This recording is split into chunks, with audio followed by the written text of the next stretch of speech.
ভর্তা, ভাজি, ডাল বা এমনি যেকোনো কিছুর সাথেই একটু আচার হলে বেশি ভালো লাগে খেতে, তাই না? যেহেতু আচার আমাদের প্রত্যেকটা খাবারের সাথেই কম বেশি থাকা লাগে, সেহেতু আপনাদের মাঝে আজকে নিয়ে এসেছি হচ্ছে ভিন্ন স্বাদের গরু মাংসের আচারের রেসিপি।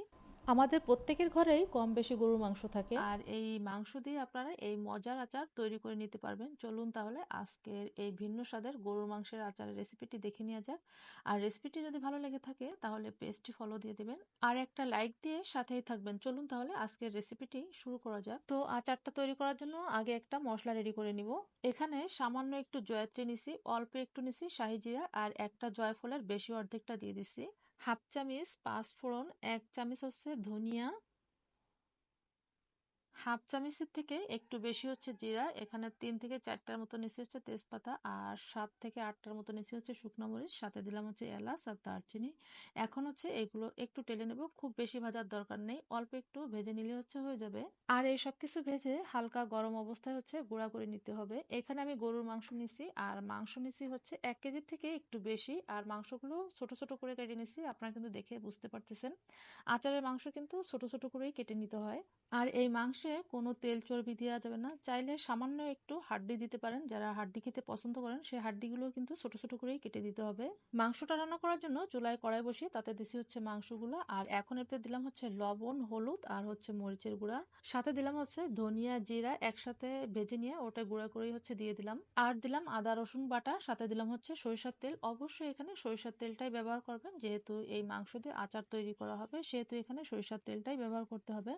আর সরিষার তেলটাও যেন ভালো হয় সেদিকটাও আপনারা খেয়াল রাখবেন। এখন হচ্ছে মাংসটা খুব ভালো করে মাখিয়ে নিব। আমি মাংসটা মাখিয়ে রেস্টে রাখিনি, একবারেই হচ্ছে বসাই দিছি। তবে আপনারা চাইলে রেস্টে রাখতে পারেন, আমার হাতে সময় ছিল না, আমার ওই দিনকে এই আচারের ডেলিভারি ছিল, যার কারণে আমার আর রেস্টে রাখা হয়নি, আমি একবারেই হচ্ছে বসাই দিছি। খুব তাড়াহুড়া করেই করা লাগছে আমার। যাই হোক, আপনারা যখন করবেন ধীরে সুস্থে হচ্ছে করে নেবেন। এখন এর ভিতরে দিলাম হচ্ছে এলাচ, দারচিনি আর হচ্ছে লবঙ্গ। এখন হচ্ছে এই মাংসটা এই মশলার সাথে খুব ভালো করে কষিয়ে নিব। ঢাকনা লাগিয়ে মাংসটা অল্প আঁচে খুব ভালো করে কষিয়ে নিতে হবে। আমার মাংসটা প্রায় কষানো হয়ে এসেছে। এখন এই মাংসটা খুব ভালো করে সিদ্ধ করে নেওয়ার জন্য দিব হচ্ছে এখানে পানি। এখানে আমি ঠান্ডা পানি নিছি, গরম পানি ইউজ করিনি, তবে আপনারা চাইলে গরম পানি দিতে পারেন। এখন মাংসটা ঢাকনা লাগিয়ে খুব ভালো করে রান্না করে নিব। আমার মাংসটা রান্না হয়ে গেছে, দেখুন মাংসটা কিন্তু একেবারেই কষানো হয়ে গেছে, এতে কিন্তু কোনো মশলাও নাই, মানে মশলাটাও একেবারে মাংসের সাথে লেগে গেছে এবং তেলটাও ফুটে গেছে। ঠিক এরকম ভাবেই হচ্ছে আপনারা মাংসটা কষিয়ে নেবেন। এখন মাংসের আচারটা তৈরি করার জন্য চুলায় আর একটা কড়াই বসিয়ে তাতে দিছি হচ্ছে বেশ খানিকটা সরিষার তেল। এই আচারে কিন্তু অনেকটা সরিষার তেলই ব্যবহার করতে হয়। তেলটা যখন খুব ভালো করে গরম হয়ে যাবে তখন ওই পর্যায়ে দিব হচ্ছে এখানে বেশ কতগুলা শুকনা মরিচ। শুকনা মরিচগুলো আমি মাঝখান থেকে ফেলে দিছি, আর ঝালটা আপনাদের পছন্দ অনুযায়ী দিবেন, তবে আচারে একটু ঝাল হলে বেশি ভালো লাগে খেতে। সাথে দিলাম হচ্ছে আস্ত পাঁচফোড়ন, আর দিলাম হচ্ছে 5 থেকে 6টার মতো আস্ত দেশি রসুনের কোয়া, ওটাই হচ্ছে দিয়ে দিলাম। আপনারা চাইলে বড় বড় যে রসুনের কোয়া ওটাও দিতে পারেন, তবে আমার কাছে এটা দিলেই বেশি ভালো লাগে, যার কারণে আমি এই রসুনের কোয়া দিছি। এগুলো একটু হালকা ভেজে এরপরে দিলাম হচ্ছে মশলা, দিলাম হচ্ছে আদা রসুন আর হচ্ছে সাদা সরিষা বাটা। আপনারা চাইলে এখানে কালো সরিষা বাটাও দিতে পারেন, তবে আমার কাছে সাদা সরিষা ছিল যার কারণে আমি এখানে সাদা সরিষা বাটা দিছি। সাথে দিলাম হচ্ছে ধনেপাতা বাটা, আর হচ্ছে লবণ, হলুদ, সাথে দিলাম হচ্ছে শুকনো মরিচের গুঁড়া।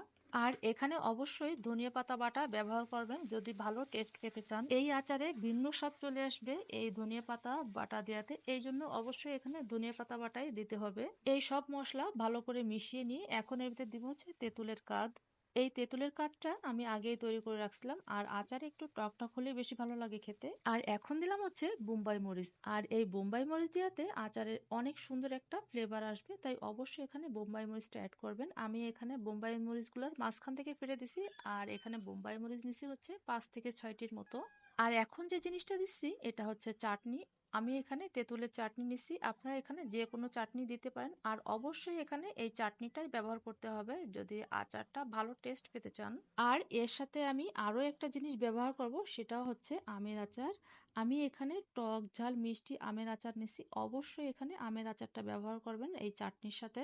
যদি এই গরুর মাংসের আচারের ভিন্ন টেস্ট পেতে চান অবশ্যই এখানে এই জিনিসগুলো ব্যবহার করতে হবে। এই চাটনি আর আচার দিয়েতে এই মশলায় এত সুন্দর একটা ফ্লেভার ফ্লেভার আসবে আপনাদের মনে হবে যেন এই মশলাই শুধু খাই আর এর ভিতরে মাংস দেওয়ার কোনো প্রয়োজন মনে হবে না। এটা খেতে এতটাই মজার হবে, তাই অবশ্যই এই জিনিসগুলো ব্যবহার করবেন। টকটাকে ব্যালেন্স করার জন্য এখানে দিছি হচ্ছে চিনি, আর চিনিটা দিয়ে এখন মশলাটা খুব ভালো করে কষিয়ে নিলাম। মশলাটা যখন খুব ভালো করে কষানো হয়ে যাবে তখন দিব হচ্ছে সেই মাংসগুলা। আপনারা যদি এখানে চিনিটা ব্যবহার করতে না চান সেক্ষেত্রে আপনারা তেঁতুলের কাঠটা বাদ দিয়ে আচার আর হচ্ছে চাটনিটা দিবেন, ওটা একটু বেশি দিলে হচ্ছে হয়ে যাবে। আমি যেহেতু তেঁতুলের কাঠ দিছি এই জন্যই হচ্ছে আচার আর চাটনিটা একটু কম ব্যবহার করছি, যার কারণে টকটাকে ব্যালেন্স করার জন্য একটু চিনি দেওয়া লাগছে। এই সবকিছু কষাতে কষাতে যখন একটু টেনে আসবে তখন আপনারা চেখে দেখবেন যে ঝাল, লবণ, টক, মিষ্টি সবকিছু ঠিকঠাক মতো আছে কিনা। আমার এখানে চিনিটা একটু কম হয়ে গেছিল, যার কারণে আমি এখানে আরো 1 চামচ চিনি ব্যবহার করছি। সবকিছুতেই কোনো জিনিস পরিমাণ মতো না দিলে সেই জিনিসটা কখনোই ভালো লাগবে না, তাই অবশ্যই আপনারা চেখে দেখবেন। আর আচারটা করার সময় চুলার আঁচটা কমিয়ে হচ্ছে আচারটা তৈরি করে নেবেন। আমার আচারটা প্রায় হয়ে এসেছে, এখন এতে দিব হচ্ছে সেই গুঁড়া মশলাটা যেগুলো আমি আগে ভেজে রাখছিলাম, ওটাই হচ্ছে গুঁড়া করে দিয়ে দিলাম। এখানে আমি সব মশলা ব্যবহার করিনি একবারে, কিছুটা মশলা রেখে দিছি, এটা আমি আবার পরে ব্যবহার করব। ধাপে ধাপে এই গুঁড়া মশলাটা ব্যবহার করলে আচারের ফ্লেভারটা অনেক সুন্দর আসে, যার কারণে আমি এখানে একবারে ব্যবহার করিনি।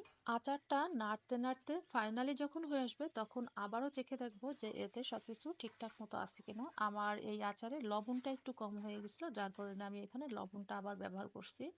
আর এই যে দেখুন আচারের লুক, আচারটা ঠিক কেমন করে করছি। একেবারেই কিন্তু ভাজা ভাজা করা যাবে না, মানে একেবারেই কিন্তু টানিয়ে নেওয়া যাবে না, তাহলে কিন্তু ওই আচারটা খেতে ভালো লাগবে না। এই আচারটা করতে হবে এমনভাবে যে আচারের থেকে সম্পূর্ণ তেল ফুটে যায় এবং এই মাংসটা মানে এই আচারটা হবে একেবারে মাখো মাখো, ওই আচারটাই বেশি ভালো লাগে খেতে। আর যে আচারে মানে মশলাটা একেবারে টেনে যায় শুধু তেলটা থাকে, ওই আচারটা আমার কাছে খুব বেশি ভালো লাগে না খেতে। আমি এরকম ভাবেই হচ্ছে আচারটা তৈরি করে নিই। আচারটা যখন ফাইনালি হয়ে আসলো তখন হচ্ছে সেই গুঁড়া মশলাটা অ্যাড করে দিলাম। এই পর্যায়ে এই গুঁড়া মশলাটা দেওয়াতে এই আচারের এত সুন্দর একটা ফ্লেভার আসবে যে পুরো ঘরই আপনাদের গন্ধে ছড়িয়ে যাবে এই আচারের। আর এই আচারের ফ্লেভারটা যাতে আরো একটু বেশি ভালো হয় তার জন্য এখানে দিলাম হচ্ছে লেবুর রস। আমি এখানে একটা লেবুর অর্ধেকটাই দিয়ে দিচ্ছি।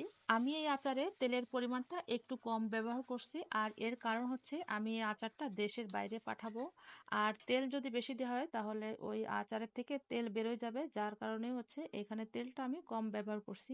তবে আপনারা অবশ্যই এখানে তেলের পরিমাণটা বেশি দিবেন যখন আপনারা আচারটা তৈরি করবেন, আর তেলটা বেশি দিয়ে হচ্ছে আচারটা সংরক্ষণ করে রাখবেন যেন তেলের ভিতরে হচ্ছে মাংসটা ডুবে থাকে, ঠিক এমন ভাবে হচ্ছে তেলটা আপনারা দিবেন। আর আপনারা যদি এই আচারটা একবার বানিয়ে সারা বছরই সংরক্ষণ করে রাখতে চান সেক্ষেত্রে আপনারা নর্মাল ফ্রিজে রাখবেন। নর্মাল ফ্রিজে রাখলেই হচ্ছে সারা বছরই ভালো থাকবে। যারা বলেন যে একবার আচার বানিয়ে সারা বছরই সংরক্ষণ করে রাখতে পারবেন, এটা হচ্ছে সম্পূর্ণই ভুল। একবার আচার বানিয়ে ওই আচার কখনোই সারা বছর রাখা যায় না, কারণ হচ্ছে এটা মাংস, এটা কিন্তু অন্য কোনো জিনিস না। যখনই কিছুদিন রাখবেন তখনই হচ্ছে ফাঙ্গাস ধরবে এবং নষ্ট হয়ে যাবে, তাই আপনারা এই ভুল কাজটা কখনোই করবেন না, আপনারা নর্মাল ফ্রিজে হচ্ছে রেখে দিবেন। তো এই ছিল আমার আজকের গরুর মাংসের আচারের রেসিপি, কেমন লাগলো অবশ্যই আমাকে একটু কমেন্ট করে জানাবেন। আবারও দেখা হবে এরকম কোনো রেসিপিতে, সে পর্যন্ত সবাই ভালো থাকুন, আল্লাহ হাফেজ।